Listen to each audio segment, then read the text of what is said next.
1700. By the way, those will be the numbers you'll use to be a part of this evening's discussion. Again, thank you very much for joining us. This is your voice in the community, Thought That Get Results. With regard to your participation in the show, we encourage you to call in on the numbers listed, 1-869-469-1616 and or 1700. Here's a suggestion. You got a question or comment? Perhaps you can write it down. Get a pencil, piece of paper, write it down so that you're well organized. And when you're getting on the show, you take as little time as possible so that we can accommodate as many of you as we can.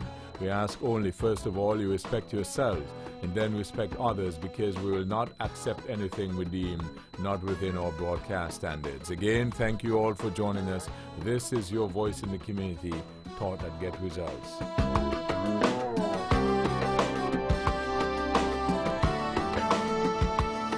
Tonight, first off, I would like to point out to the residents in the islands, especially the Windward and the Leeward Islands, of the approaching storm, Hurricane Isaac.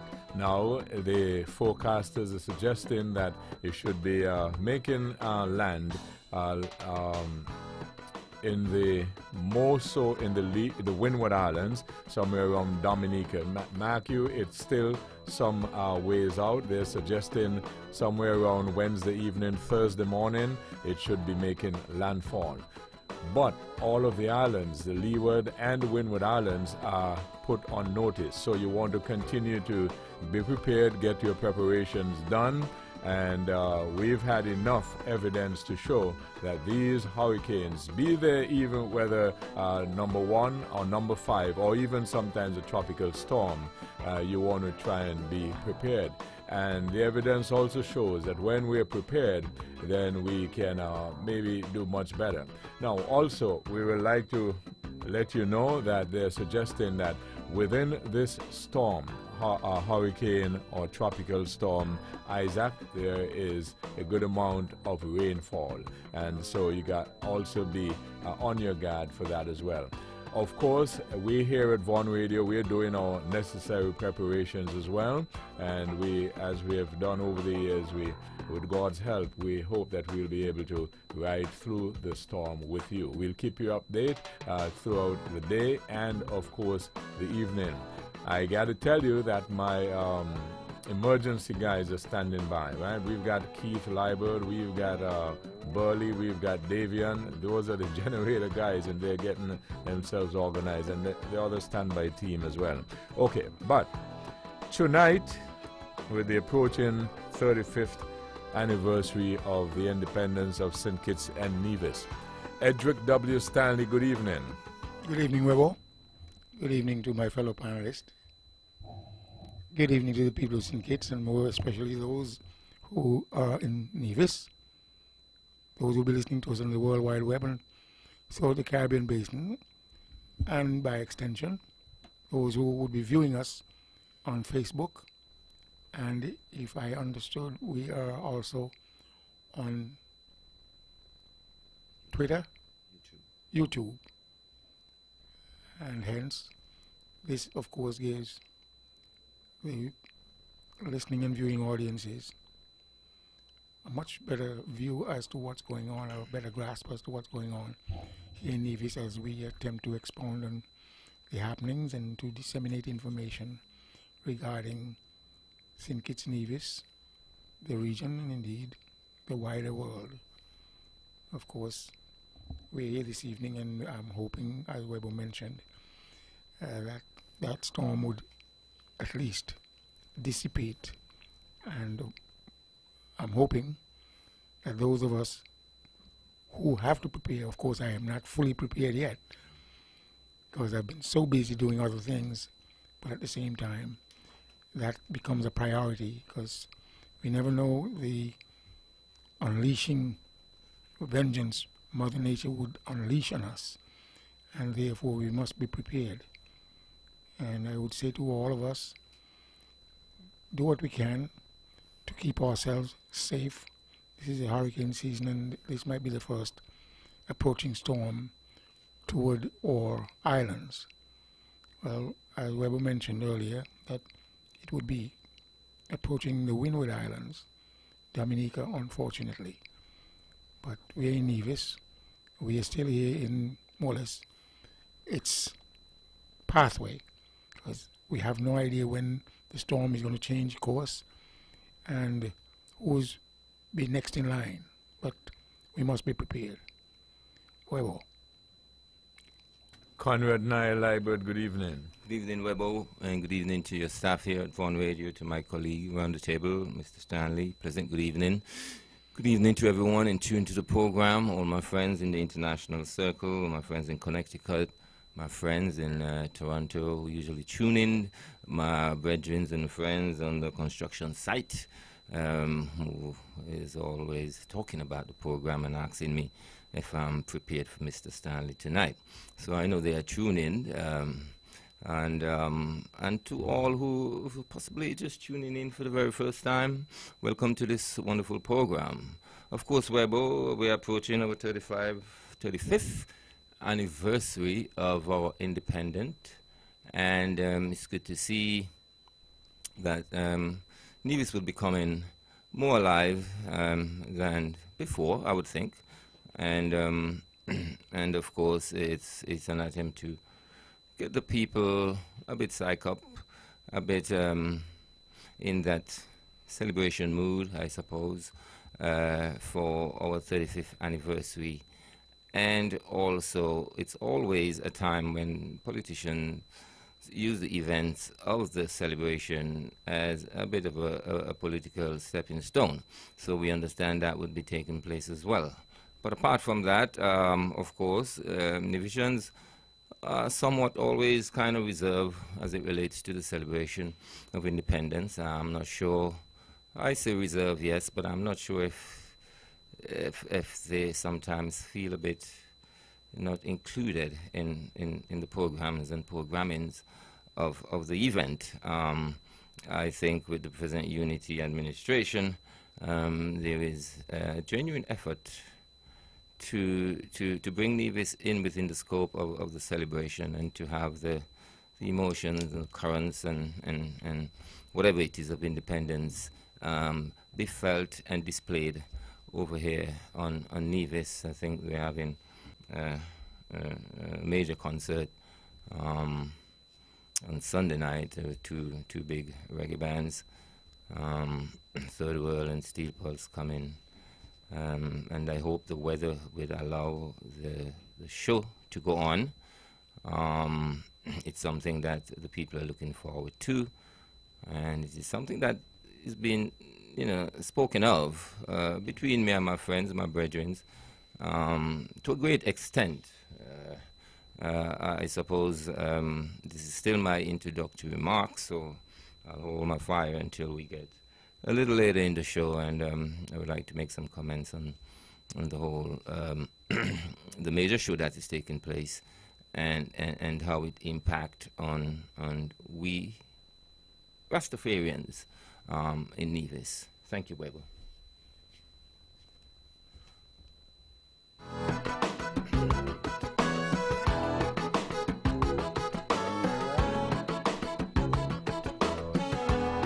Conrad Nile Liebert, Edric W. Stanley. Your phone calls a little later on 1-869-469-1616 and 01700. Back after this.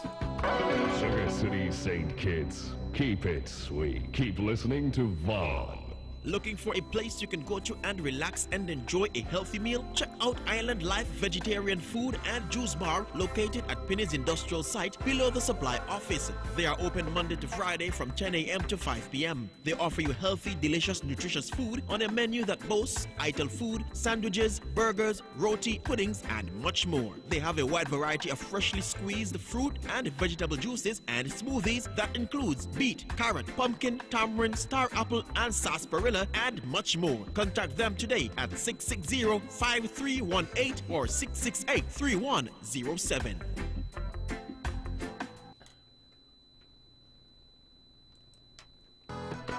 back on this episode of Talk That Get Results with Edric W. Stanley, Conrad Naya Liebert. By the way, you can also join us on our Facebook page so that you can get the live stream, and also on YouTube. Go subscribe to us and you can see this program. So if you're listening to it by your internet or by your radio, you can also join the feed live, the live video stream, YouTube or Facebook. And now I'm going to come to you because I realize that you said you wanted to address something. But let's go to Edric. Or let me tell you this, Naya, because you were suggesting that you got friends who checking in, and I just want to inform you by way of information that neither you nor anybody else, including myself, can near Edric when it comes to friends and family, right? I'm aware of that. Oh, you're aware of that. I just wanted to politely let you know that. And what happened is, the reason why I'm just introducing something. Edric, because two of Edric's fans or family members were here today, and I made a note because they asked me to inform Mr. Stanley. They say, Mr. Stanley, they live in Miami, and they're relatives of yours. Do you know Maureen and Frank Stanley? Yes. So I told him I would check with you, because Well, to be honest, my you don't know family them. is vast, and sometimes we don't remember because time has elapsed, and they might just slip our memories, as the case might be. But I do appreciate their. But you remember those. Yes, I remember them. Yes. But if I know you well enough, you don't look so sure. Well, vaguely, vaguely, Webo. And Oh man, I could be an investigator, right? right, well, you know, body language speaks sometimes. Well, that's why I told them to tune in on Facebook Yes. and YouTube so they can see your body language. Yes. Anyway, they're very pleasant folks. They were here today, and they said that they tune in every evening, especially Maureen, right? And she knows you well, and she said you all are related. And so I tested her to see whether or not she really tunes in. So I said, okay, well, let's check and see. You remember Edric says that he was friendly with the prettiest girl on the island. She told me I remember that program. You remember that? Well, So you got to make sure when you say things, Edric. oh, sure. Well, you know, I'm a straight shooter. Well, Anyway, but that was it was good to meet them. Unfortunately, they're here under, bereaved circumstances, but they've got a good spirit. So good night, Maureen and Frank. They said they'll be listening, Edric, so, you can get them a shout out too. oh, sure. Well, I'm glad that you have recognized the extension of your family, Edric Stanley, and of course, it's always good to know the vast amount of family members we have out there. And our family, Stanley, is quite wide, and if we, by extension, we sometimes include the Stanley Tools to say that that name is a brand name, a name brand. And in that regard, we're proud of that name, Stanley. It is internationally known. When it is uttered, people would not be unfamiliar with the name Stanley. And of course, there are quite a number of Stanleys throughout church ground and elsewhere. St. Croix, St. Thomas, Miami. As Are you related to the people that make Stanley tools? Stanley saws and... Sure we are. Sure we are. Based on lineage and pedigree. You understand?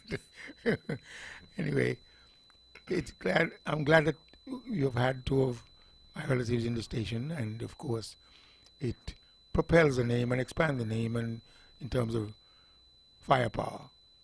Good evening again to those family members and all my family members. Okay, Naya. Well, I wanted to speak just for a moment on the Independence show that they're having here on Ireland, the mega show, and I wanted to communicate just a bit on the whole idea of bringing those two very special band to the shows, which of course I look forward to the show. I've seen them both live a few times, but I'm very happy that they're coming to the shows, and of course just to mention, you know, the drummer of Steel Pulse. A lot of people didn't know this. Who was the leader of the band since its inception is a Nevisian, Steve Grizzly Nisbet, who came to Nevis many times and hung out here for quite a bit and unknown to the people. But I always say Grizzly is one of the most well-known Nevisian, but somehow we wasn't aware of his presence and the work he have done in the international scene in music. But he's one of ours, and I'm very happy that that band is coming to pay tribute to him here on Nevis. Apart from that, Webo, of course we know Third World and Steel Pulse, Rastafarians band, you know, band who profess the philosophy of Rastafari. And one of the things that I've been talking to my friends about who have confronted me is, you know, because it's been dubbed a conscious session, a conscious reggae show. And of course, the question comes to bear, well, if they're coming here to this conscious reggae show, why is it here on Ireland the administration, the present administration, seems to carry on an attitude that does not recognize the religion of the Rastafarian here on Ireland? I don't know if we are still, you know, in that state of mind where we think somebody from a foreign is different to somebody's here or better. We have a problem here, Weber, because we feel like the government does not recognize Rastafari as a religion, and therefore we've been deprived of fundamental human rights. I mean, some may speak of constitutional rights, but I speak less of that, because I think the right to practice your religion is a human right, just like the right to life. And I feel like the government here on Ireland has not give us that right to practice our religion in a wholesome way, which we should be doing as human beings. Webo, I am now speaking in particular of the usage of cannabis during our religious sacrament. And I must say, even when alcohol was illegal in the 1920s, the church was still allowed to use the bit of alcohol with their communion and so forth. And we find that the present government has really taken a stand, and they have, because I know throughout the Caribbean, the CARICOM leaders have decided to reclassify cannabis, and therefore to make it probably a class 3, what they call drug or whatever. I know England have reclassified it almost 25 years ago, and it's now a class 2 drugs. You can walk with a certain amount without being in breach of the law. But CARICOM leaders have decided to do that, and St. Kitts Nevis government have decided to opt out of that and decide to wait until the commission have submit their findings. It is important to know, Webo, that that same commission is 3 years late, whereas the other islands had put their commission in place. You know, many years ago, St. Kitts Nevis have put that commission to investigate this cannabis thing very late, and it has been undermined already by the Prime Minister. So we feel like they are taking us for a ride. I mean, in a very particular sense, because we can talk of cannabis for medication, we can talk of cannabis for a lot of things, recreation. But when we speak of cannabis for religious sacrament, it takes, to me, it takes on a different tone. And I feel like, you know, in this modern day and age, to have intolerance as it relates to any religion it's a problem. Rastafarians occupied almost 15% of this population, and I don't know if it's a process of ethnic cleansing they're on about. But as the show come to our shores, and we are here to be educated and to be made conscious by these groups of Rastafarians from Jamaica and England, the question is, what about us here? How come you seems to be giving such credence to these individuals who are Rastas, but the Rastas here has been deprived from practicing their religion? I think somebody's making joke with us, and I think we're taking this thing absolutely serious. It's not a good stain for the island to have a government which is have shown intolerance. America have pointed its fingers to St. Kitts as it relates to Rastafarians, say that they have lack religious tolerance, and they need to clean up that act. But it looks like we will have to be fighting for this, fighting for our right to practice our religion, which is a human right. You know, it's far beyond constitutional right. It's a human right. And I wonder if the administrations, the island administration or the government is prepared to supply the necessary food and herbs these Rastafarians will require. And if so, be careful, somebody might get locked up. I hope they don't lock up members of the band. So it looks like to me there is a bit of a runabout with this as we Rastafarians see it. And I think that serious consideration should be given to the rights of Rastafarians to practice their religion. That simply means adjustment of the laws in some way. There's of course, the Attorney General and all the intelligent people, and I know they can formulate and legislative proposal that if they so desire to make it so confined, make it then. But you cannot, in this day and age, prevent anyone from practicing their religion and rule and rule against that because of some, we can only say personal dislike.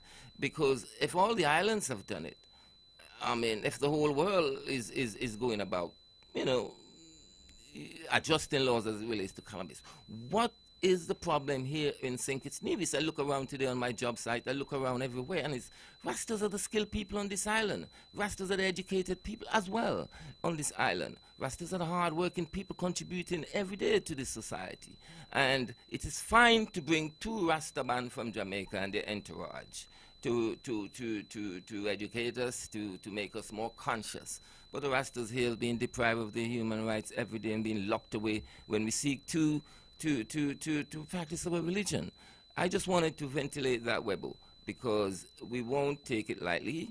And of course, even the very national anthem of the Federation, we will not be standing and saluting to that if we continue to deal with a situation where we cannot practice our religion here. We can ask for less. It's fundamental to our life.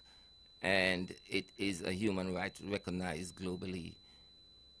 And therefore, the reggae show this weekend would be a good show, and people should come out and check it out. But for us Rastas, it left us a bit unsettled. Yeah. Idrick? Well, let me ask Naya to make an additional comment, because when he opened his statement, he did mention some of his folks or friends or supporters might attempt to tease me tonight. I'm not sure what he was referring to. Not really, Stanley. Is there just, you know, on a job site, you know, things were being said and they just casually asked me, as they did last week as well, are you ready for Mr. Stanley tonight? I mean, I think they are equally your fans as they are fans of the show. So it's nothing to worry about, really. Okay. Well, I would say, based on what you've just brought to the fore regarding your religion and what you use to practice your religion, nothing happened before its time. And the Gallo brothers always said, we will sell no wine before its time.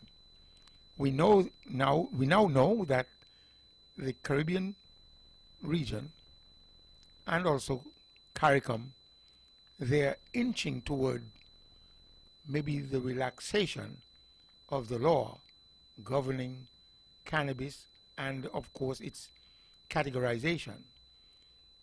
I personally feel that as time goes on and we get more educated about the herb, we too would learn and come to accept certain changes. Because there is a company known as Althea in Canada, and there's another one, and they're on the market right now, on the stock market. And the stuff has been somewhat legalized in certain aspects or respects in Canada. And as a result, as I mentioned here earlier,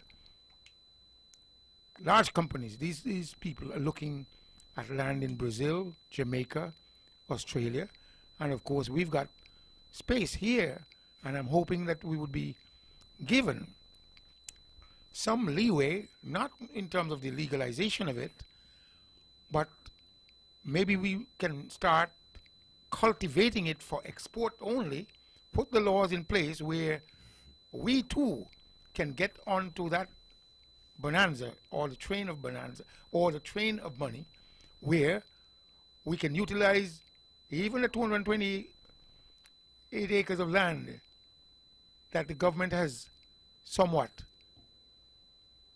handed over to National Bank. We probably can earmark that as an area to cultivate this, because it is now known as the black gold. And if we have the land space to cultivate the stuff, not for national consumption, but for export, for medical reasons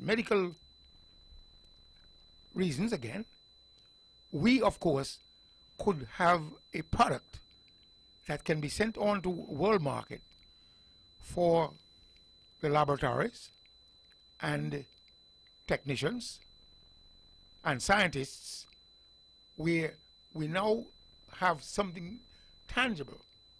Since we no longer have cotton, sugarcane, indigo, tobacco, as the case might be, let us now look at it from that standpoint, where we are able to use the vast unutilized tracts of land to grow, produce, and ultimately for export, so that we too can have hard currency coming back to our country to provide for education, health, you name it.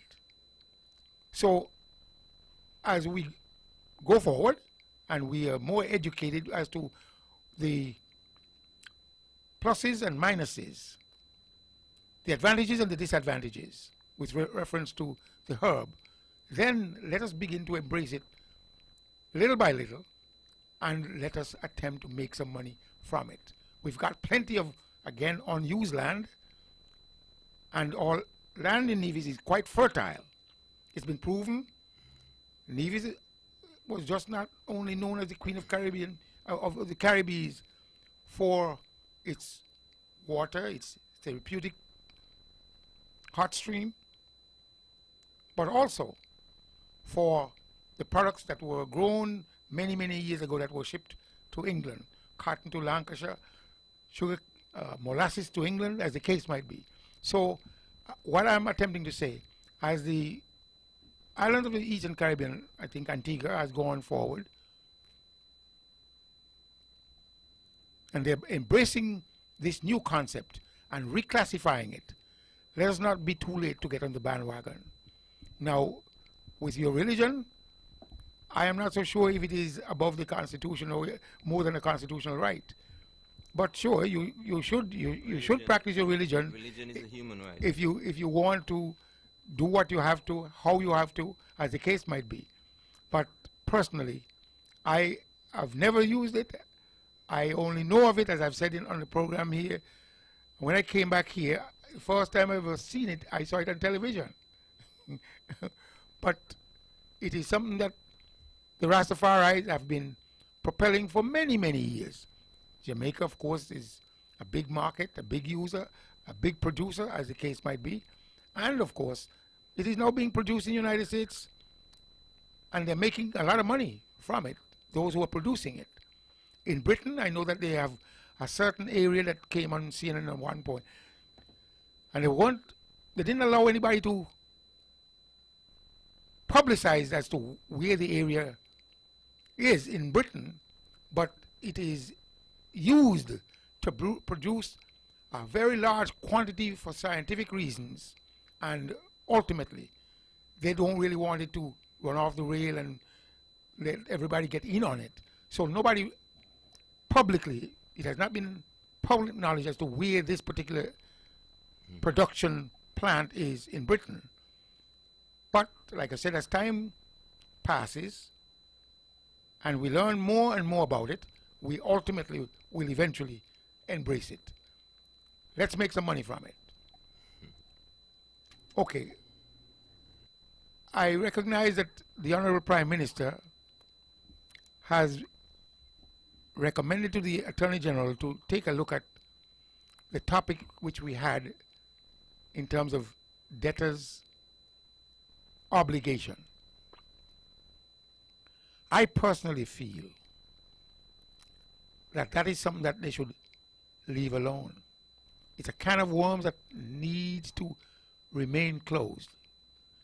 The reason for that, certain areas, as you brought it to the fore,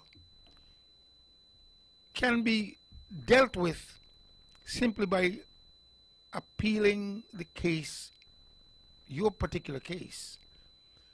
But do you know what would happen if they were to completely relax the laws with regard to people who owe debt? A fellow owes me $45,000 right now, and it's going on 22 years. It was $25,000 that he owed me, and it ran up until it came to $50,000. The fellow became a preacher and asked me to reason with him and let us deal with it person to person. I said, it is in the lawyer's hand, but you had an opportunity to deal with it from day one, and you might have been able to have paid just $500 and to have gotten off the hook. He smashed a vehicle for me which cost roughly $30,000 at the time. He wasn't supposed to have gotten that vehicle. He came, he made noise on that particular Christmas, the day before Christmas, and one of my employees bent the rules and gave him the vehicle. 10 hours later, the vehicle was totaled. Came back crying crocodile tears. I said, the vehicle was insured, but he was underage. He was never supposed to have gotten that vehicle. And today I've only collected roughly $4,000 from him, and he stopped paying. Although he came and asked me for us to reason together, because he's now preaching the word of God and he's a changed man. I said, no, you go and talk to the lawyer. He went and talked to the lawyer, and he still got his bad ways, not paying.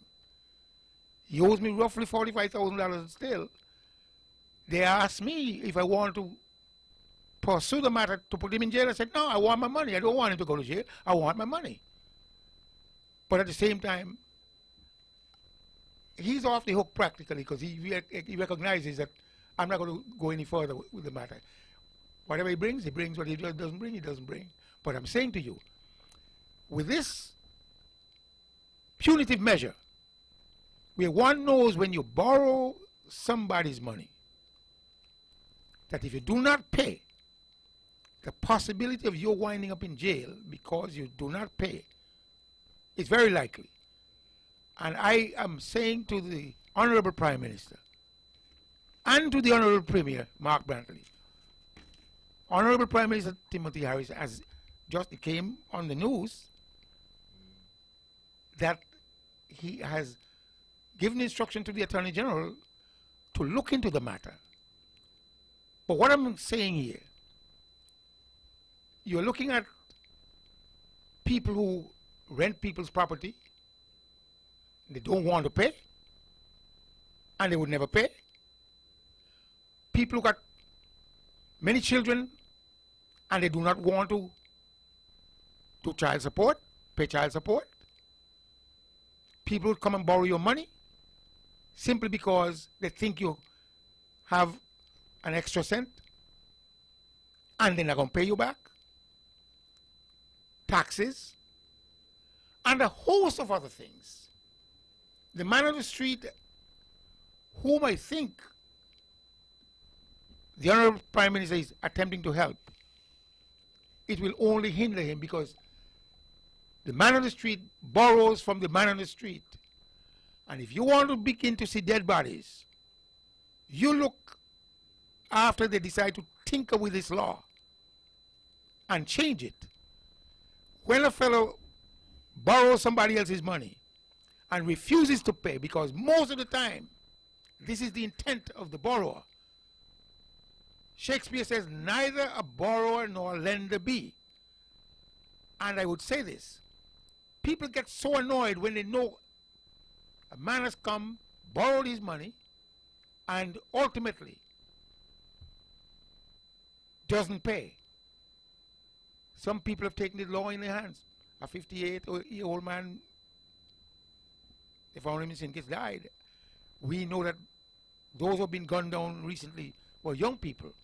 I can't speculate as to what caused this man's death, but I could tell you, the mafioso, when you don't pay, they find it possible to take the law in their own hands. And this happens in the other jurisdiction.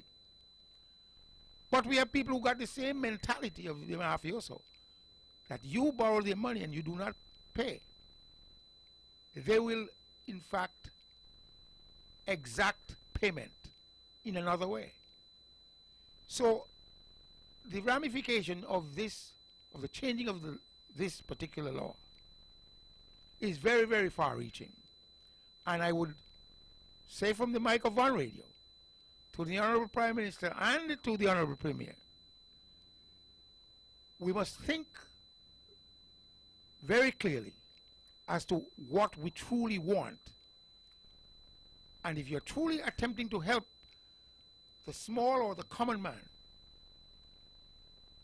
he is the one going to be hurt mostly, because there is a lot of borrowing, bartering, but more so borrowing, especially ready cash, from the small man out there. And as I've said, you look at those areas that I've mentioned. A fellow comes, he borrows your money, and he doesn't pay you simply because he knows that he can get away with it. And thus, they will continue to borrow. Instead of going to an institution where they are completely checked out, in terms of the credit worthiness and all that, a fellow comes up to you and he says, lend me $5,000, $10,000, the case might be. And out of good heart, you might just say, okay. But then he knows that I got him. They come and they take you for a ride. So I am making this clarion call to Honorable Prime Minister Timothy Harris. Leave that law alone. Webo. Naya. Mr. Webo and Mr. Stanley, it's been so long that that law need to be removed from the books. It's been there, I think, from the 17th century. It's a slave law. It doesn't exist in no jurisdiction nowhere around the world that you lock a man up because he owes money and he spend the time and come out still owing the money. When he's in jail, he can't work to earn or in any way sort out the money. So, I mean, you basically, what are you doing? What exactly are you doing? First, he go to jail. He comes out. He still owe the money. For the time he spent in jail, he cannot earn the money. He can't sort the money. So what are you doing? There's something wrong with that. We are the dead bodies in America, Canada, and England, Barbados, and everywhere that doesn't have that law. There are so many ways and means you can ensure that people pay their debts other than putting them to jail. Because really and truly, You tie the man hand and foot and you ask him to run. It's impossible. It's totally impossible. Laws must be, of course, enforceable, and of course they also have to be purposive. This one, I don't know what it is, because what is the purpose for locking up the man? You take him off the road, he can't walk, but you're demanding of him money. There's something not logical about that. Now you put some logic to it for me then, against the backdrop of Mr. Stanley's argument, because Mr. Stanley is suggesting, well, if you remove that, the persons who were never paying, they will get encouragement for the more not to pay. So how would you respond to Mr. Stanley's concerns that, you know, if you do not put that, the people will likely be encouraged not to pay. So how would you address that? What should, if you remove that, what should you put in place? Well, in the U.S., you could be publicized, and therefore your creditworthiness be totally damaged, possibly for life. Okay? In this scenario, I suppose, even if you go to jail and you come out and you find the money and you do not declare bankruptcy, you will still have a second or third chance as it relates to your creditworthiness. But in the U.S., your name is associated now with a red flag. Anywhere you show up, you know, that's what comes up. And therefore, the opportunity for you to go on in any way, your creditworthiness is totally damaged. There are other ways, Webo, in terms of money you earn from any job. I suppose this is also linked with the Social Security.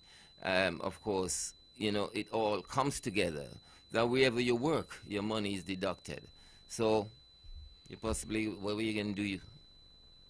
You go to work, yes, and over time, you pay the debt, you know.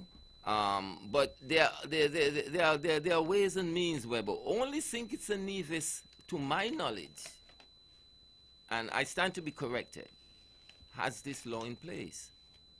You know, government also can, well, in collaboration with the legal system, can ensure that any job that you're in, okay, any job that you're in, a certain percentage of what you earn be paid, and in a consequence, in a way that if you owe $10, of course, the payments you have to make might be 20. The ways and means they use to deduct your money, you have to pay a lot more than what you owe. These to me are more reasonable, more logical, and it works to me with modern times. You can't have a law that does not prove or does not really spell out the logic in it. When you obviously take some kind of action, the action sometimes is taken in order for you to recuperate, in order for you to come around, in order for you to really, I mean, this is how societies are developed, you know. The laws are made really for you to comply and make better of the situation.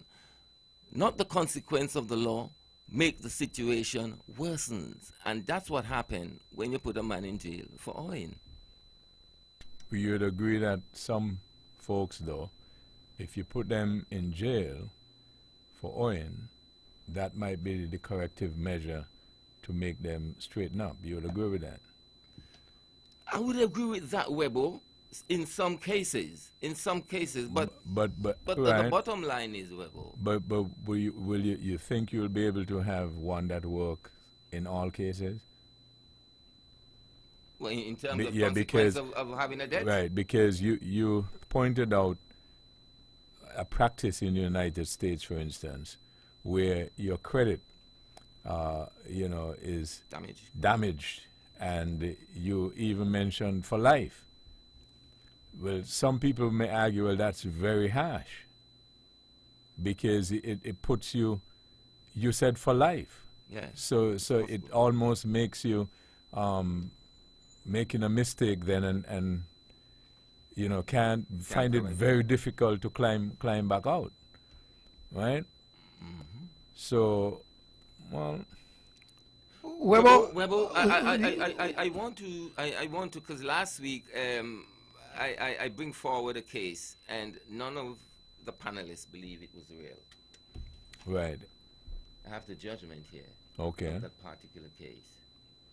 And I can read it without any finger pointing to any individual. Or you should have appealed that case. No, but you should have appealed it. Well, but this is important. Yeah, but I'd like to see it still, though. Yes, you know what's important? We come here on Tuesday nights, and we want to give proper information to the public, but sometimes we don't. We're human. So you got a copy for you? You're not planning to read it for me. You'll let me read it for myself. You will read it for yourself. Okay. Yeah, but Webo, this last week talk show, I was called by a lawyer after. Yes. And he said to me, Naya. Naya, let me get this. Maybe it's the lawyer calling you now. So let's see. Hello, good evening. Yeah, I heard Naya saying something, and it didn't sound correct. But what is correct is, once they get rid of that stuff, they have to create a wage garnishing system. That if you have a legitimate job, your employees know, based on the court judgment, and a deduction is made and paid to the court through your employees. Good night, gentlemen. Have a great night. Great discussion. Okay, thank you. So, so what happens when that money is garnished and the person who took it out of your pay, and he decides not to pay it? He becomes indebted to you and to the system. And if he decides not to pay it to the system, should he now go to jail for not paying it? Because there are employers who ask him to keep the lid on it to ensure that people who got that intent to borrow, because even though your credit is tarnished, it doesn't mean that you can't, it doesn't stop you from going to a friend who is kind-hearted and ask to borrow his money and play the same trick and game on him. What did you say Shakespeare say? Neither a borrower nor a lender be. Okay.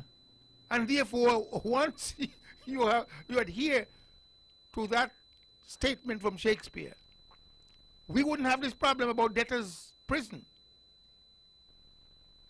You cannot legislate certain actions. And in my view, easing the burden is attempting to ask people to be good. Borrow for money from people and pay your debt. It doesn't work that way. That punitive measure must remain in place to ensure that employers who deduct monies from people's paycheck, escrow monies that are collected by a paying potential owner of a piece of real estate, and so many other areas, as I've mentioned. Child support, there are a lot of fellows go around and they shirk their responsibility of supporting their children, not attempting to help to support their children. As a result, the judge sends them to jail. Well, how do you respond to Naya's concern that if you send the person to jail, they still will not be able to pay because they can't work while they're in jail, or gainfully anyway? Well, I understand what Naya is attempting to say, because that is one way of justifying not paying because you're in jail and you can't work. But if you Discipline But the yourself point is though that that's where you end up in jail because you were out and you wouldn't work and you're not paying, or you're working and not paying. so it's a punitive measure. It's a catch-22. It's quite so. But you must keep that lid closed and keep that punitive measure in place to ensure that even if he goes to jail, when he realizes that he's in there and what he's in there for, when he comes out, he'll find work to, in fact, pay his debt, and other people would realize, hey, boy, I haven't seen you for a long time. Where were you? Boy, you know, I went on a vacation. Where? Well, you know, Baker's Corner. So once you understand that, it brings not only shame to you, but also it tells you you have to fulfill your responsibility. And government cannot legislate discipline. You have to be disciplined. And so now you think that if they relax these measures as to, you know, putting people in jail if they can't pay, you think that will what? Improve the situation or encourage people to pay or what? Improve the situation, you know, but, you know, where there's, you know, human rights always find itself in the midst of things, you know. It would, you can't have a law that seems so illogical, that seems so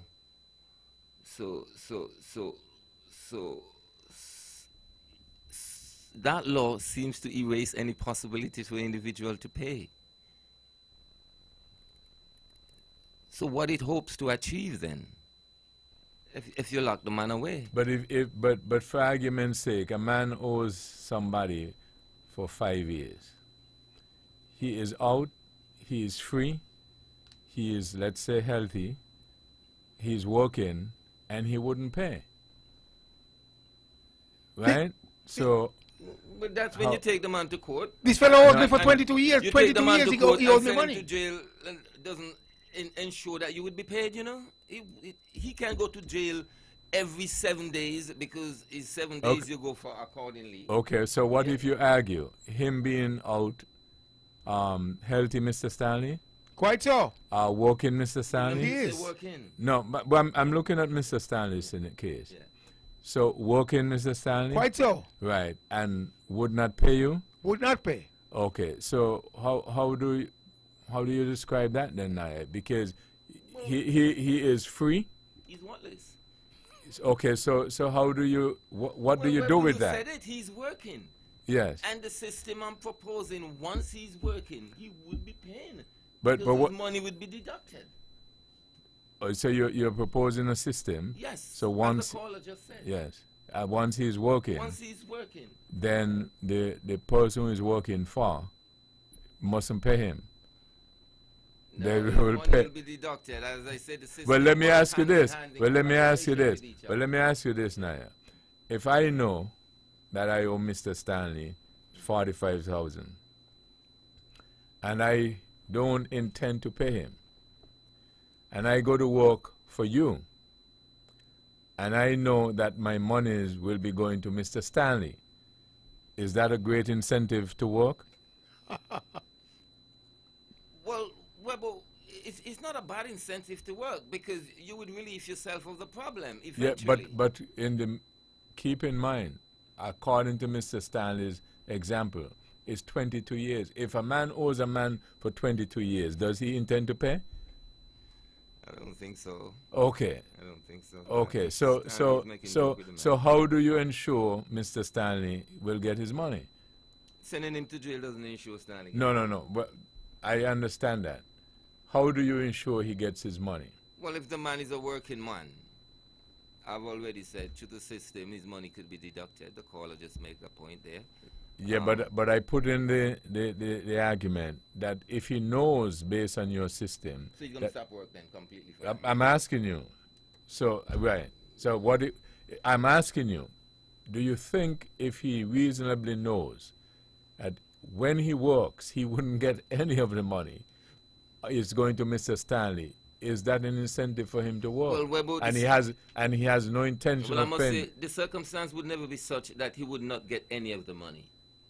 the law, there would not be a law that he would not get any of the money. He would get some of the money, But but you- some would be taken away. But you would agree that without the system now, when he pays, if he pays Mr. Stanley, he would not be paying Mr. Stanley all of his money. You agree with that? He'll be paying him some of what he works for. Yes, some But of he doesn't. I mean, he doesn't. He does not want his employer to deduct. his No, money, no, no. what you're saying? On his own. Yes. Mr. Stanley, he's working He's working. and he pays you no part of the money. No. Good evening. Thank you for holding. Yeah, I had to call back again. Listen, if the court places a judgment on anybody where they garnish your wages, your employer is the one who would garnish the wage and it would be deducted and paid to the court. Just like the same system we have here with the Treasury, where if you say you get a higher purchase or something from somebody and you go to the Treasury and you tell them, look, you need to take $10 a week out of my money, and courts would come and collect it. It's the same system. There's another system where they can put a lien on you. If you own property, you own a car, you own a house, you even a piece of jewelry, and you happen to sell it, you must pay. That's the way the system works when the garnishing or the lien appears on a judgment from the court to you. Now, from the court, the bailiff is the one who's responsible to go to the employer and collect such fees. But caller, are you aware that we have that system, and based on my information, the people only end up going to jail when all else fails? I had a judgment like that placed on me, and what it does to people is it puts them in a lower situation, okay? It makes them desperate, one, and unstable, two. Okay, that's what you do Yeah, to but people when caller, you put them what I'm through saying, that revolving door system. yeah, but before you reach to that, what I'm asking is, are there not other things that have been tried for you to pay? Is that not the last resort? The court is the last resort. No, I mean in terms of the court would try other measures, not so, Mr. Stanley? Right. Well, the court could, they could do all sorts of things, but those are the two things that I know that would work to ensure that somebody pays. And if you have a meticulous system, it won't fail. Okay. All right, thank you. Good evening, thank you for holding. Good evening, thank you for holding. Good evening, Weber. And good night to your panel there. Good night. Now, I would like to congratulate, first of all, the team, Unity, to bring these measures to the forefront, the debtors jail, the credit report, and also the vendors going into the going into the markets instead of being on the streets and in front of the persons who are paying a license fee. As you know, I'm Sadio. I do real estate. And then persons coming to me, number one, they have to be qualified to get a loan. And also, when they do a purchase in Macy's and those other big companies, Walmart or whatever, they do a credit report on these people before they actually give them the items. And when someone comes to me and I see a 495 or 505, I know the bank is not going to touch them. And also, if it's not a home and they want to get credit for something else, they're going to check and see, well, how much is their phone bill, how much they have to pay for rent, and, you know, all the good stuff to make sure that they qualify to purchase or get whatever they want. And I'm happy to say with the debtors jail stuff and the credit report coming on board at the same time, it's a good thing. And it makes the person who's going to give them the fridge or the stove or whatever it is to be responsible too. You just don't go and give everybody or trust everybody without doing their checks. And after you trust and they do not pay or whatever it is, then here comes now, along with those laws, comes the owners or the employees, the employer. The employer now will have to be involved, because if they do not pay, and you can have a way to have the employers take out a part of their salary or whatever you're paying them to pay the persons who they credit from. What we call here, and in my company, I get the law after they go to court and the court say, well, they have to pay back. I have to garnish a part of the money that I'm paying them. So again, like I mentioned, we all like, everything the American way and whatever it is. So this is part of the American way. So is that somebody going to take something and they don't pay at all? Because, if you have a pension, then when that pension comes out and the people still owe, you will be able, or the company will be able to go to the pension office and have them pay back the person who they credit the whether it's a fridge or a stove or whatever it is for. So it's a circle, but the circle has to be together. And I know one question I have to ask when I call in sometime, if the persons who ran away because they would have been in jail because of the debtor's debt, when that law is in full force, if they come back, would they be entitled to go to jail, or they will just have to pay up? That's my input, Webo. Any questions? Stanley, you have any questions? No, I'm just saying that the person must not credit or trust if he knows he's not going to pay. But that is something Stanley, that you can't tell. Stanley, I'm saying, before times we used to go with this thing in the old days. If you know somebody or if somebody know you, depending on the status, they just give you stuff. I'm saying now, you have a chance where now they're going to do a credit report. A credit report, when they pull a credit, they see all who you owe. Number one, they see who you owe, and they're going to see how much your payment is on a monthly basis. Your rent, or your phone bills and all these type of stuff, to know if you are credit worthy. So if you're not credit worthy, you're not entitled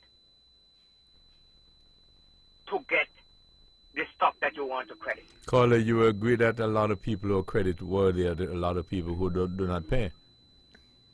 You agree with that? No. I'm saying if they do not pay, there is no way they do not pay unless they're going on the ground. Because now, I'm saying it's a way now you can garnish the payment from if they do a job, and if that employee do not take out that money from them, the employee is responsible for that payment. What if he is a person who is self-employed and doesn't report what he works or what he earns? And there are quite a number of self-employed people who... You're going to the extreme now. No, not at all.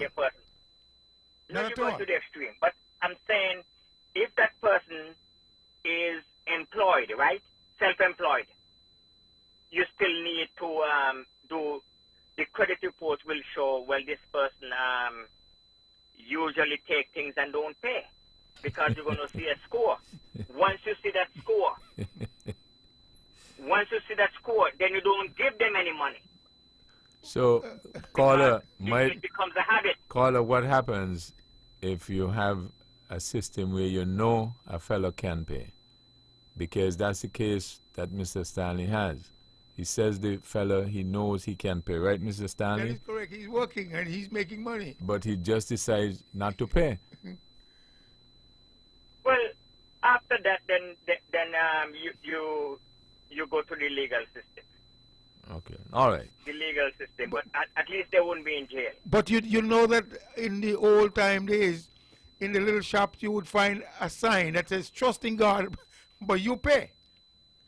In God we trust, but... No, I'm saying to you, people would have in their shops a sign that says, trust in God, but you pay. Meaning yes. that the person... We all know that. Yeah. We all know that. And some people would have the sign that says, pay today and trust tomorrow. I'm just showing you as to how terrible the system of non-payment for goods that people have gotten from other people or the money that they've gotten from other people and just decided not to be disciplined. Stanley, things change, right? Huh? Because you know... Things haven't changed. You know before, right? When somebody wanted to build a house in Nevis then, you might see 20 blocks, 50 blocks, some cement there, until they can do it on their own.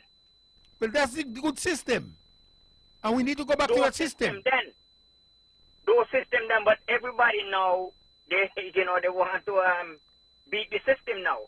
Exactly. And credit. But nobody used to build a house unless they could afford a house. And they would put 10 blocks there, 20 blocks, 15 blocks, and some of them even found their own stone. Well, okay, let's get back to where we were at though with Mr. Stanley case. And I ask hypothetically. So if a fellow owes me, and he just keeps telling me, I'm going to check you, and he wouldn't pay, then what? And I know he can pay. Take him to court. You take him to court then. Okay. You take him to court. Well, this has been done, you know. This matter has been taken to court. But Mr. Stanley says the matter has been taken to court, and he still wouldn't pay. And you get a judgment. You get the judgment. He got a judgment, and he still wouldn't pay. He still won't pay? Right. But I think those are, well, you ain't got too many self-employed per se like that. The majority of the people work for somebody. Does he work for anybody, Edric? He works for himself. But he works for himself, but he has money. Self-employed people in Nevis, and and Sadio knows that. Sadio knows there's many self-employed people in Nevis. No man, the majority work for somebody. Well, we understand that. Yeah, but we can't just deal with only the majority. We're dealing with Mr. Stanley's case. So what would be your advice to him? He went to court, he got a judgment, and he still cannot get paid. Well, maybe you got to shame them into paying. Shame them. Yeah, shame them. Put it in the paper. After you get the judgment, you publish the paper. So when people drive around and see this man who owe you this money, they're gonna say, look at him driving his BMW or is Jaguar, whatever it is in Nevis and Eo Stanley. So let me They might tell you. well, let me ask you this. So what happened? ahead. What happened if, notwithstanding, and even though he fellas tell him Manuel Stanley, he still keep driving his BMW? So what's next then? Because he still doesn't get his money. Hey, Weber, you know, you are before your time, you know. 'Cause you always stop me. Okay? you always stop me. You're before your time. You know, I mean, I confess I can't go with you. Because you always stop me. All right? Anyway, thanks for the But input. I could deal with Stanley, but I think you know, based on what's going on, the team unity they're taking some steps. Yeah, And they're taking the right. Yeah, I'm anxious to hear. I'm eager to hear. You know what will be. You know what they will replace it by. You know, because What they will replace people by? yeah sending them to prison, because what happens was, Naya brought it up last week, and I thought it was interesting because, and then I think it was Mr. Hobson who said, the point is really though, the people who lend this money don't really want them to go to jail. What they want is their money back. Exactly. And the banks don't really want them to go to jail. The bank want their money back. The problem is they can't get it. Yeah, but look, Weber, in the long run, it's gonna, just like America, it's gonna happen. People are gonna pay back. Right, but in the long run, meantime, 22 years later, Hans Stanley still can't get his money. Anyway, caller, thank you. I got to get a break. But then Weber, hello? Yes, go ahead. Yeah, but now, the other thing again, you know, I made two statements there about the market, you know, people going to the market now and whatnot. How that's working out? Oh, I can go back and play a lot of tapes for you from this even same program. We, as to say locally, we tired discuss that thing, and the facts are that even if you go downtown, you're going to see the same thing still happening. So a lot of things you talk and so about them, but they continue to happen. Years ago, no, it's still, yeah. It's still happening. Yeah. Well, the people just have to put things in process. But, you know, again, like I mentioned, you're a man before your time. You're always something. But I got one day I'll overcome. Yeah. Anyway, thanks for the input. I got to get a break. This is Thought That Get Results. Edric W. Stanley, Conrad Nye Liebert. Nye, when we come back, we're going to deal with your documents. Back after these.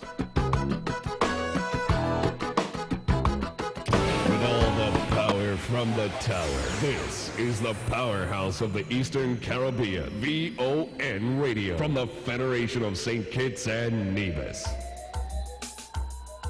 Tiles, and more tiles. Builders Paradise is the largest supplier of tiles. Tiles from as little as $3.95. Tile cement, 50-pound bag from as little as $37.44. And oh, don't forget to check out their Saturday sale for even better discounts. Visit them today at C.A. Paul Southwell Industrial Site, St. Kitts, or call them at 466-4938. Builders Paradise, where your island dreams begin.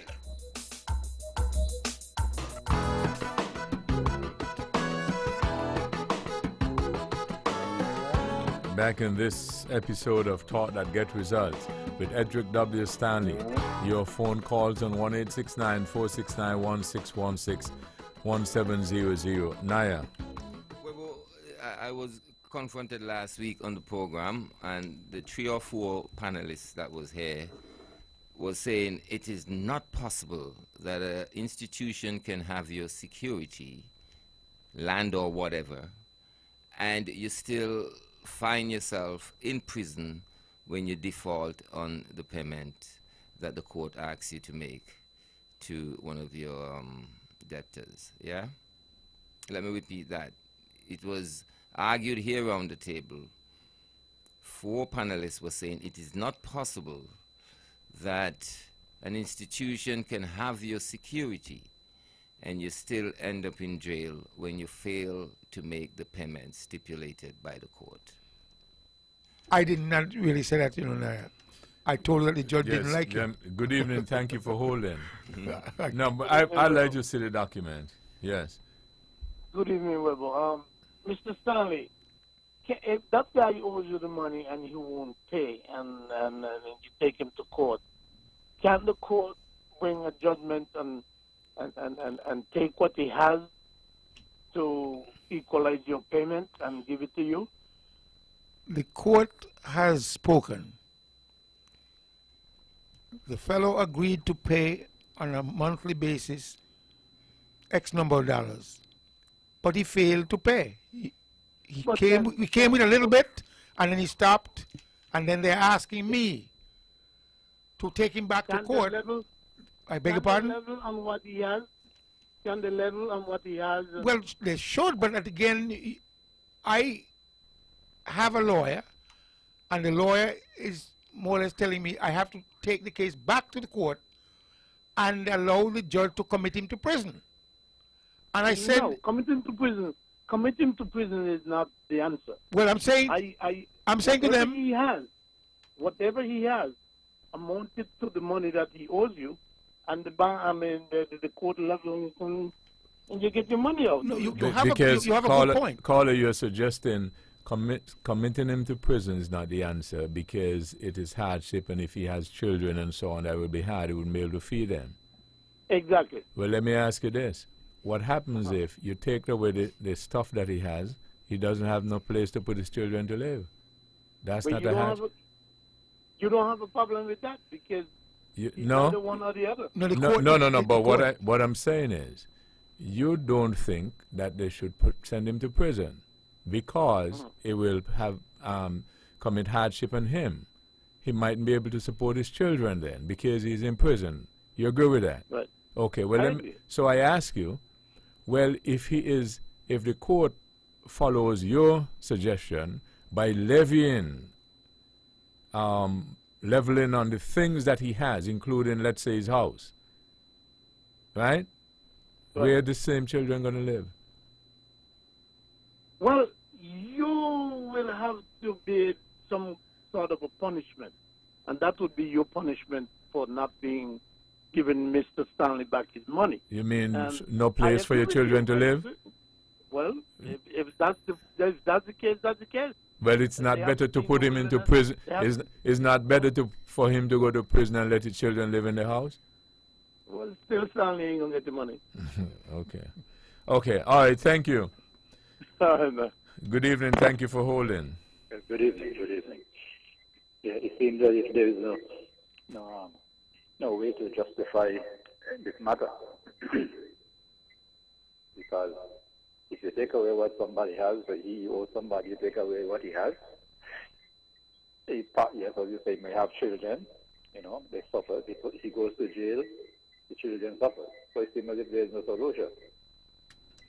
Yeah, but there may be a solution because if he owes Stanley, right, and they take away what he has, right, it may not be technically what he has because it really belongs to Stanley.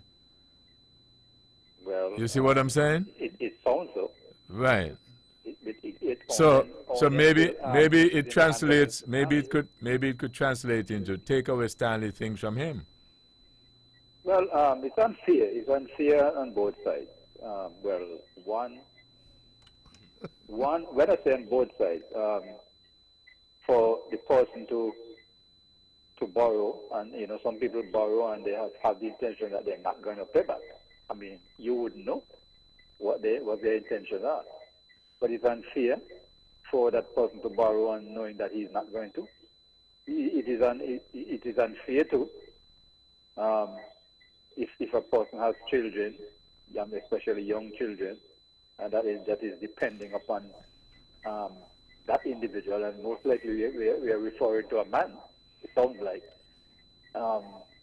to take what he has knowing that the children is going to suffer. It's unfair too. You don't think, Carla, it is possible because we want to make up our own laws in our own world because we can find Work with me. We can find the guidance for this problem, you know. Yeah, there has to be a solution. No, there is. A solution. Join me tomorrow morning. I'll give you the guidance for that. You know, I heard about, problem. I know our story of a person who, you know, there's an institution in the United States owned by the IRS, and they don't give up.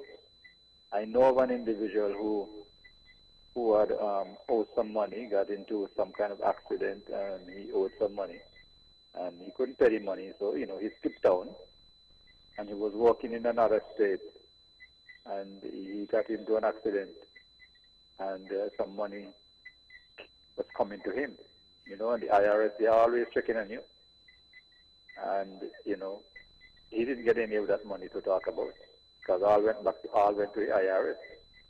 They were just waiting for the time. You know, so maybe we need to set up something like that too. Okay, have a good night. Okay, thank you. Yes, Naya. So you said you had the document. The document is here, right? But I'd like to see it. Well, do you want me to bring it over? Sure. The lady will collect. You stay now. The lady will collect it from me. But you know, Webo, importantly, sometimes, you know, we are enlightened by the callers, and Mr. Hobson and a few others were saying this was not possible.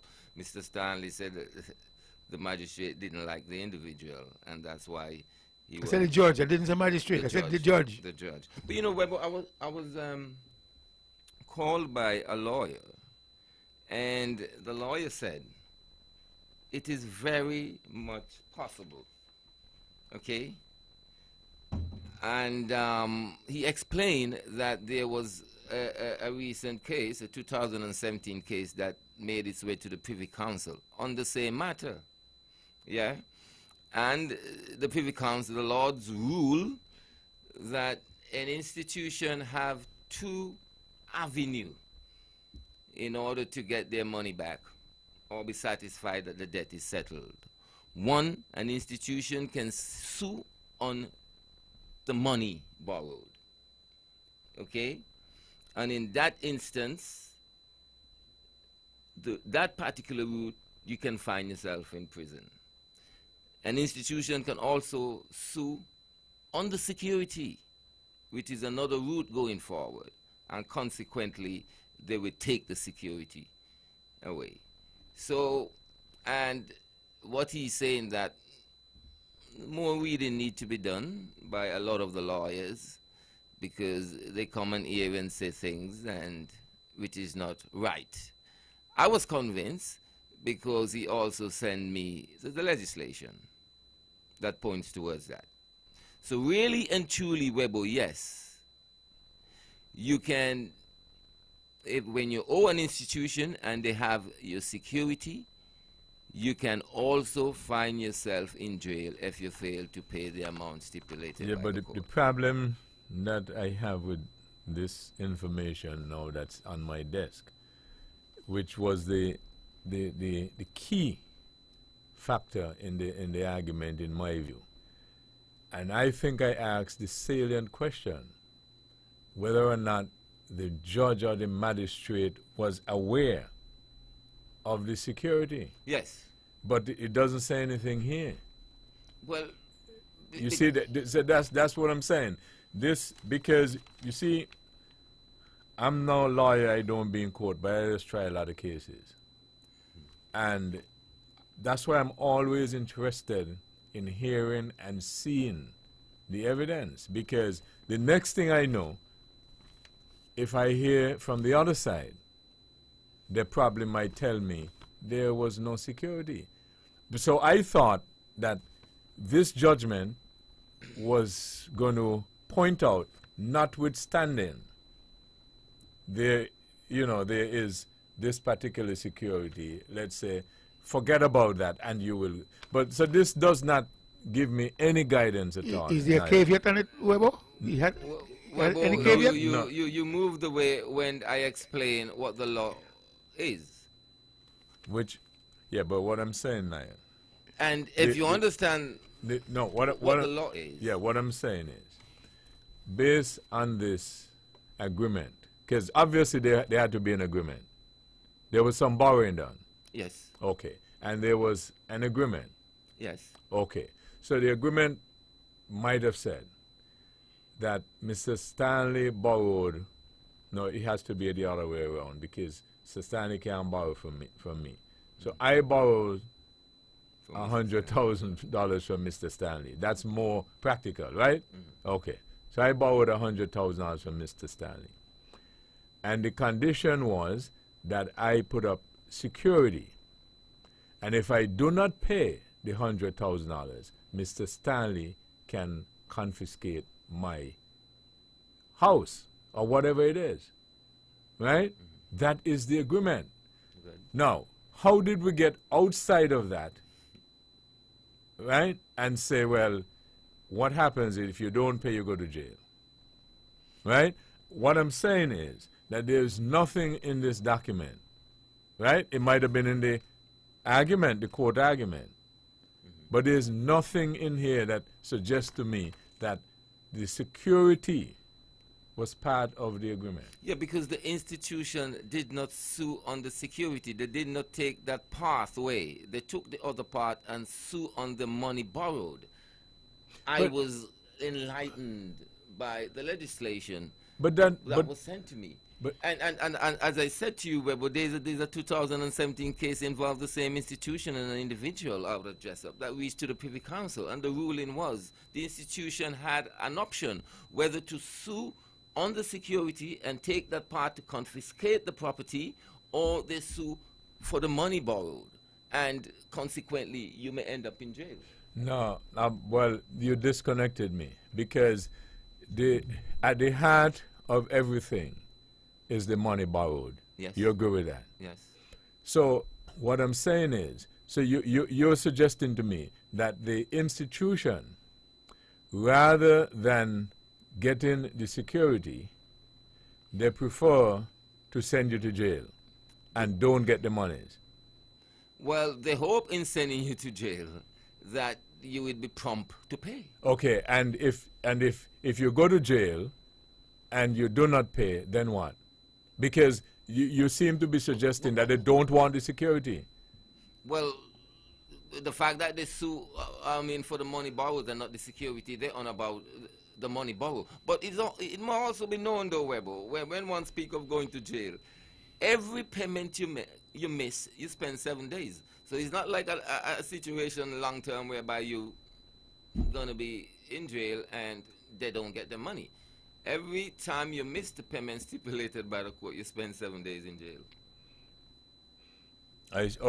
So in other words, then, in the particular case that we were discussing that you brought to the fore, it is true to say then that the security that was part of the agreement for the borrowing was not a factor in the case. Correct. So therefore, when I asked the question specifically on that night, then I was misinformed, because I asked specifically whether the judge was aware that it was tied to the security, and I was told yes. And that is what, puzzled me, right, Mr. Stanley? I'm listening to you. So I am learning now that the judge... Misinformation. The judge was not aware of it. Because you're now telling me... But you were led to believe that the judge was aware. Yeah. And as a result, the judge passed judgment for him to go to jail. Yes. When the judge, of course, was not aware of the security used to collateralize the loan. But correct. Well, you understand the way the law works in that instance. No, now what I understand now is that you are presenting something different. You're now saying that the institution took the person to court, presented an argument that this person borrowed X amount of dollars, is refusing to pay, and so we want our money. Based on the work with me. I'm working with you. Based on the arguments that were made, minus the security, I was in the court. judge. Let me take this. Good evening. Thank you for holding. Hello, good evening, Rebel. Hello. Yes, you're on the air. Could you go ahead? Yeah, I am not at all pleased that you, with respect to you and the panel here, taking up so much time worrying about sending people to jail. I believe that we are to get the rid of, to be talking now about how to get the rid of debtors' prison.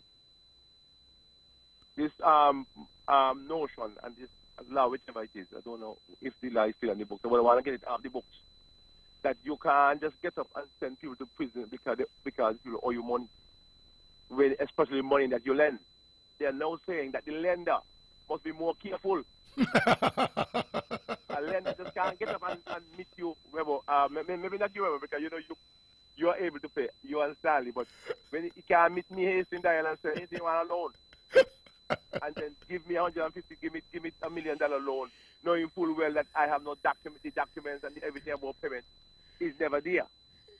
And then when I can't pay, because obviously I won't pay, it's like a teacher principle giving you, and then it's like when my grandmother used to say, it give you water to carry, it give you a dung basket to carry water in, and all that happen is you went up yourself. So when he comes back now, he can't come back and say he can just send you to prison and that. So that note there when I was talking about the suit and the person and who sent the person to jail, that could only be an idle and wicked threat, which I think we should now be arguing as men and women who have been through the system to finish away with that. Nowadays, courts finish with that. They're asking to the banks and the financial institutions, well, why did you give this fellow this loan? What is the basis? Give me the document in which you advance the loan. Well, let me ask you this. So you're putting the burden on the lender. Yes, that's what. So beware of people like me. Do not lend him your money. Well, if you know that people like Ace did is barefoot barber, how in the world he can get on shoes to give you back your money? Well, okay, and the flip side of that, what if people begin to argue that the same barefoot Bob can get a chance to get a hand up because nobody won't lend him any money? Well, all that barefoot Bob has to do is to try, and because we all have meandered through life like that, Rebo. I mean, certainly I did.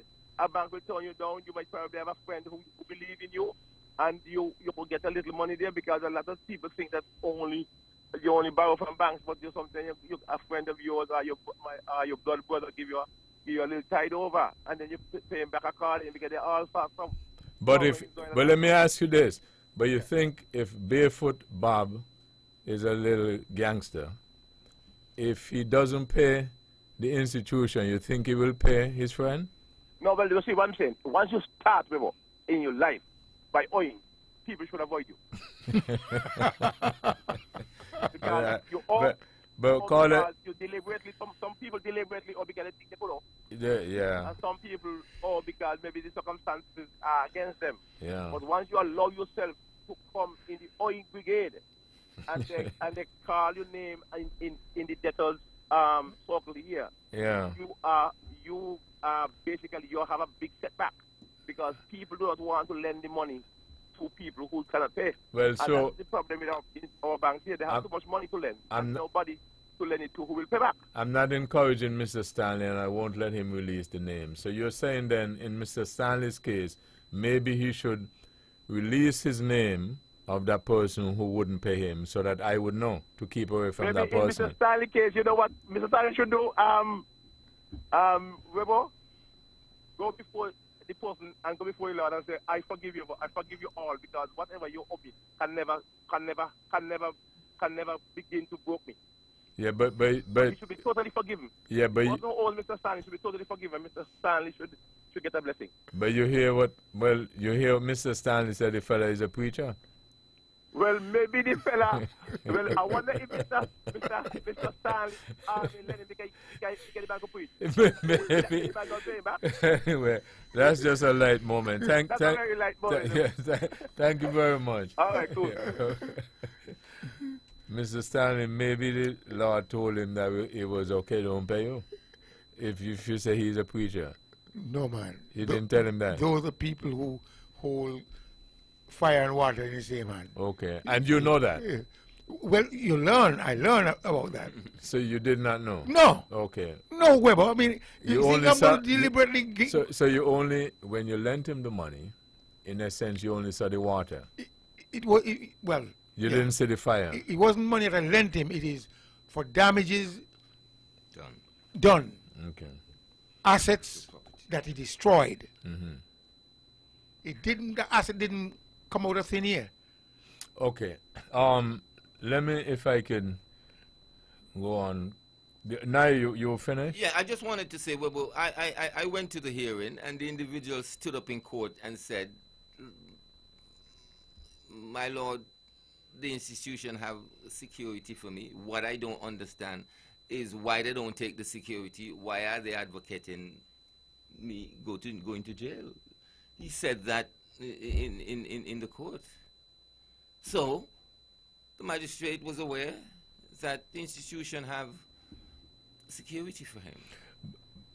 Okay. But as I said, Webber, there are two routes. There are two routes which you can employ. Right. So that was not one of the routes. So that's perhaps why that was not taken into consideration for part of the judgment? Yes. Okay. Well, let me just amplify this.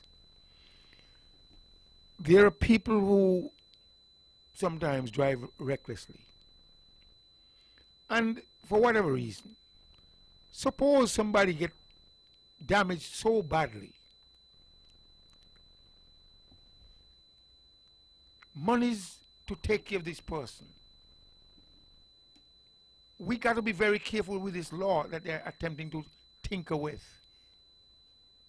because people must become responsible in their undertaking. Live within your means. Don't borrow with the intent of not paying back, because let me tell you, there are several ways to pay debt, and there are certain people out there who are not thinking the way Edric Stanley thinks, and as a result would take the law in their own hand and seek revenge. Leave the law alone. I recognize now, of course I'm going to bring it to the fore, that the Chamber of Industry and Commerce is attempting to bring about a gathering with the hope that it would help to ameliorate the high crime rate in terms of gun violence. And I'm telling you, if they take this debtor and tinker with it, this prison term for debt owed, they're going to find more dead bodies on the side of the street. Let's move on, Weber. I wanted to maybe it will be over a period of time that we will discuss it, but on the heels of the we're celebrating 35th year of independence, and over the last couple of weeks we have highlighted two very important issues, which social issues, which are very, very important to the islands, and not just St. Kitts and Nevis, but the other islands. And we discussed education, because when the CXC results came out a few weeks ago, they came out with certain assessments and certain statistics, and we discussed them. And they highlighted and pointed out a few years ago as well how, although the students were passing a number of subjects with great grades and so on, remember they suggested that most of these students are not very analytical. Yes. Yeah, though they were passing a lot of subjects, and they were very concerned of them being analytical and stuff like that, and so on. So even though we were getting the good grades and everything, they were very, very concerned. And then in the last week or two, also the highlight was made that 20% of the folks who went to school are the ones, is the percentage that is getting the opportunity to write the higher education subjects, right?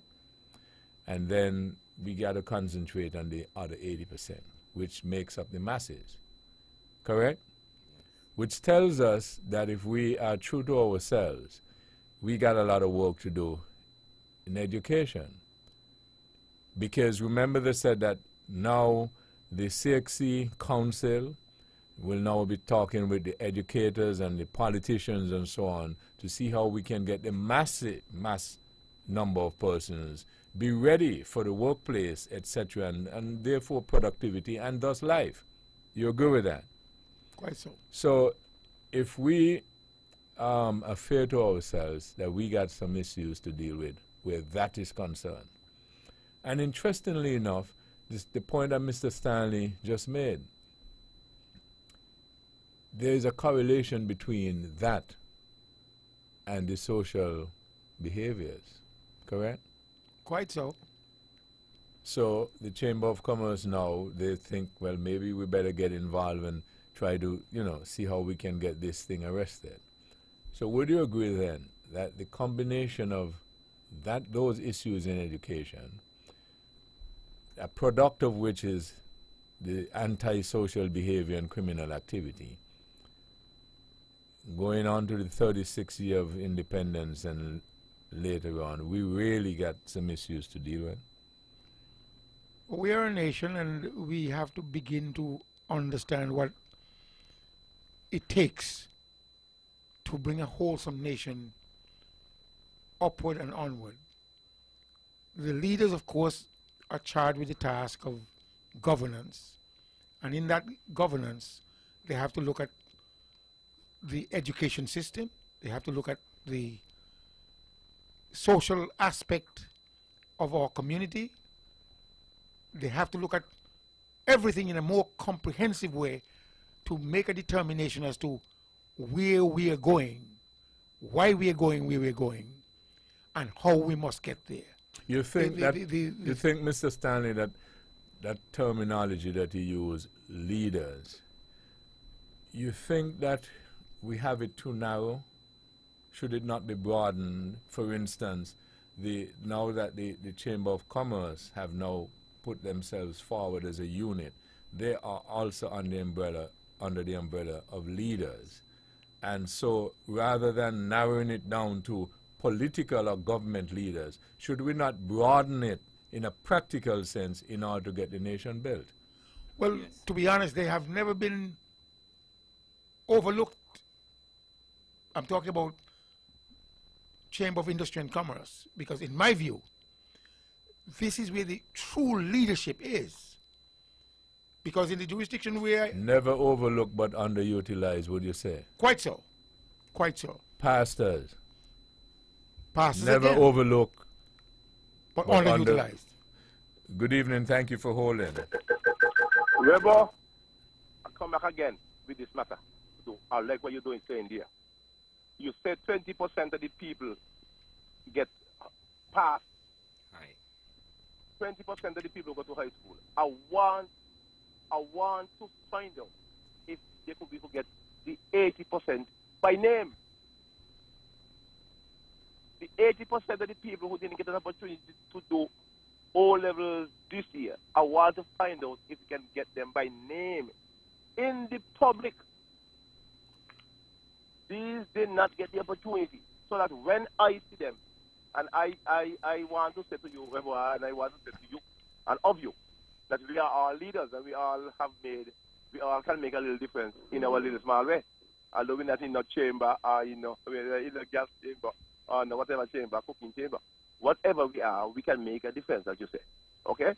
I want to see the names of the 80% of the people who didn't get a chance to write an exam this last year. And not necessarily have a new education PO or whatever you call it, or whatever. I would like to see the names of those, that 80%, so that I could find out and say, you didn't get a chance. I wonder why. Because maybe some of these people who didn't get a chance were better than some also, but some people got a chance. But I think the caller might not get it fully. You're talking about 100% sat the exam. No. What the report is suggesting, can you remember that only maybe of, let's say 11,000 didn't. Let's say 300 people went into high school this year. Entered 5 years ago. By 5 years ago, correct. Go ahead, caller, kids. Yeah. And 20% of that. 20% pass. What I will not name those 20% to pass because you hear them pass. You see them write them out. Rebel. I don't know if they used to put them in the papers. Mm-hmm. I want to put in the papers the 80% who didn't get an opportunity. Because I am a leader. I think I am a kind of fellow around this society here who can help a fellow, anybody. So why they didn't get an opportunity? But then no, the caller is saying who can help, but are you saying no that you know you should help? You should have been helping before, and I hope you've been helping before. Huh? They're still not lost at 80. I agree with you, but what I'm saying to you is that every day you're out there in the trenches. No, I am not in the trenches, brother. I don't go in the school. Well, nobody. I have never been called and said, and I don't know if you have been called a Webo because Webo taught, but I have never taught. I am asking if I have never heard anybody say to me, I have 30 students in my class, but I only can prepare 20% of that is 6 now. 6 to write on all levels. I never heard that. Because I would have liked to question them as what happened to the other 24. Who they kill?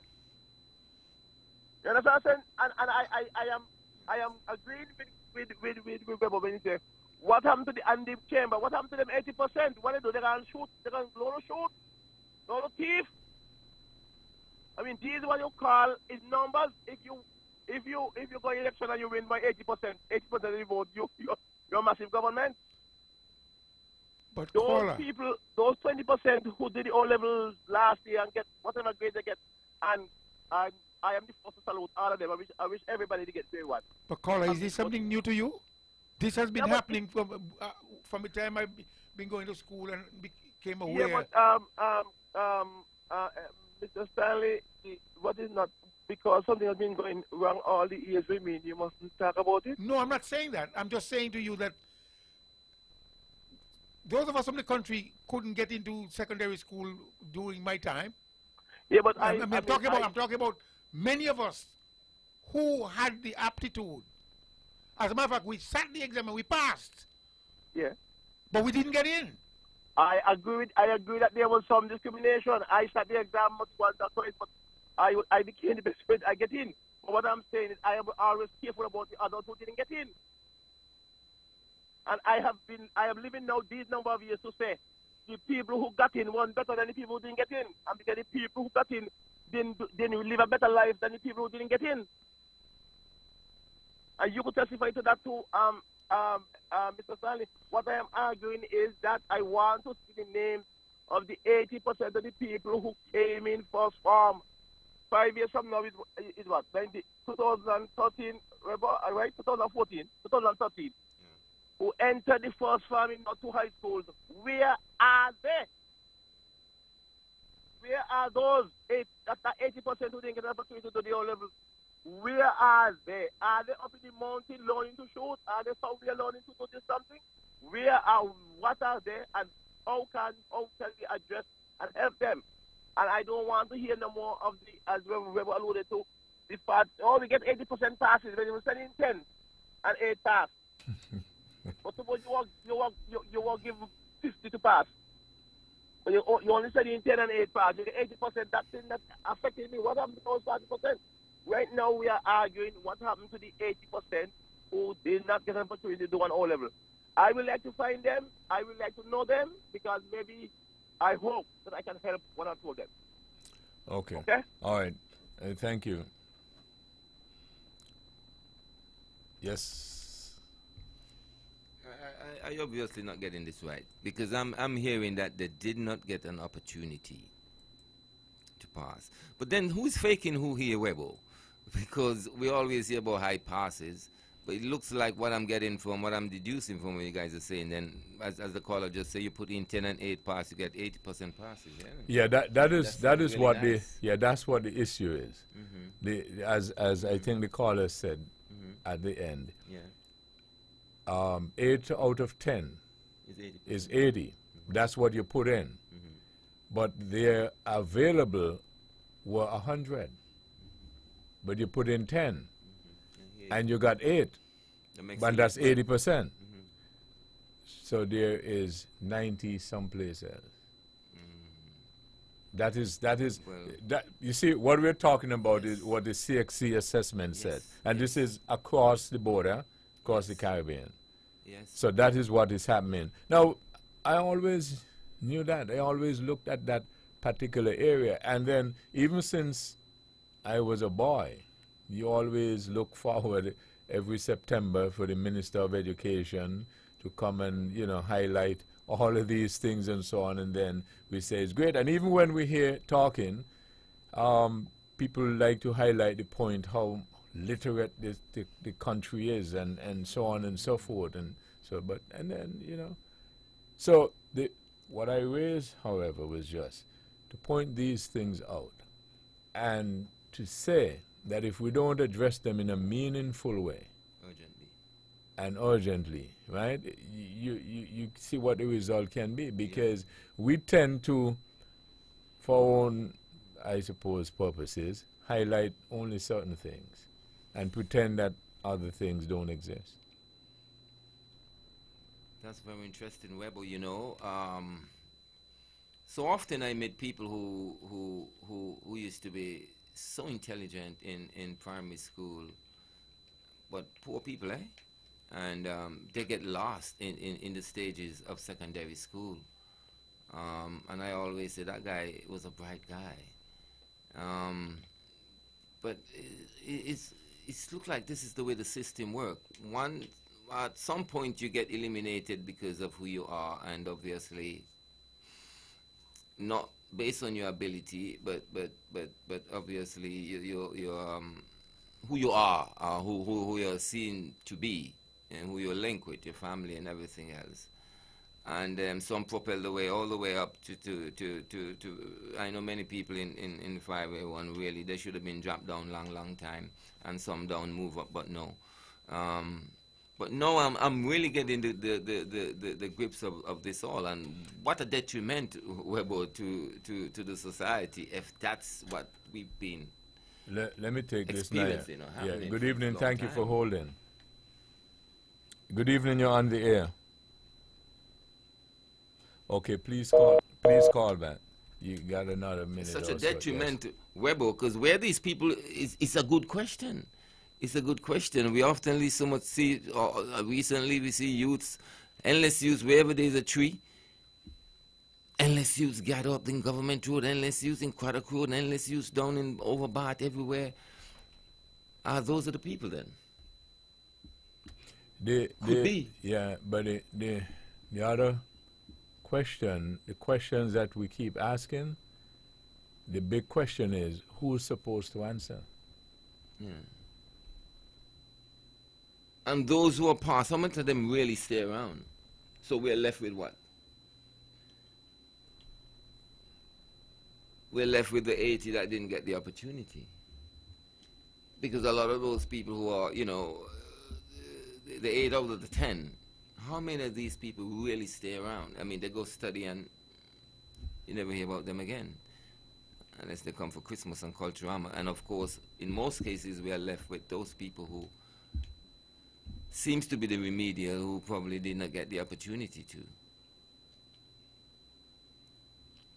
I think major renovations need to be done with the education system, it looks like. And more interest must be paid to those who are in the lower form, and for us to realize that they can contribute just as much as those in the higher form to nation building. The last word from Conrad Naya Liber. Edric W. Stanley. Thank all of you for listening. Thank you for participating. This program repeats tomorrow at 10 o'clock following the VON News Minute. Join the Honorable Mark Brantley tomorrow evening at 8 o'clock for On the Mark. Thank you all again for joining us. This is your voice in the community, taught that get results. You all have a wonderful evening.